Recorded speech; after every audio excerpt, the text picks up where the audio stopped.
இவர் வந்து ரொம்ப ஹம்பலான ஆள். இவர் வந்து எதுவும் மனசில் வச்சுக்க மாட்டார். நல்லா எது செய்ய கூட எது உதவி செய்ய கூட கண்டிப்பாக செய்வார். நான் அவர் வெல்ஃபேர் டிபார்ட்மெண்ட் இருக்கும். நான் எத்தனையோ கேசஸ் வந்து என் தொகுதியிலேருந்து அனுப்பியிருக்கேன். ஒரு ஆட்சியம் நீ எதிர்கட்சியில் இருக்குன்னு நான் உதவி செய்ய மாட்டேன்னு சொன்னதே இல்லை. அந்த மாதிரி உள்ளது. அவங்க குடும்பத்துக்கு வந்து I'm sure the great loss. இவர் வந்து ஒரு 2-3 இயர்ஸ் முந்தி பார்த்துருக்கேன்.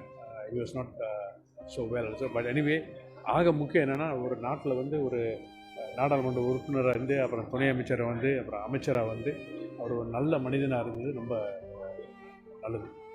இன்றைக்கு நாடு தலைவரில் பார்த்திங்கன்னா மலேசியா அளவில் வந்து மாய்க்காவோட சமுதாயத்தில் செய்த பணிகளுக்கு வந்து தத்தோஸ்ரீ சாமியோட காலத்தில் வந்து இவர் செய்த தொண்டு அவரோட சேர்ந்து இருந்த காலகட்டம் எல்லோரும் மறக்க முடியாது.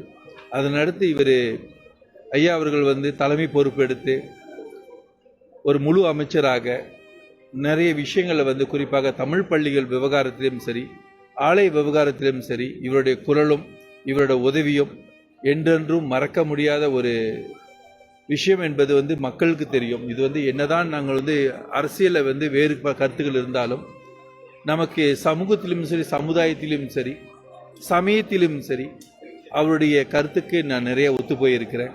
அந்த வகையில் இன்று என்னுடைய ஆழ்ந்த அனுதாபங்கள். ஐயாவுக்காக பிரார்த்தனை செய்வோம். அவருடைய குடும்பத்துக்காக என் அனுதாபங்கள் தெரிவித்துக் கொண்டு விடைபெறுகிறேன். நன்றி, வணக்கம்.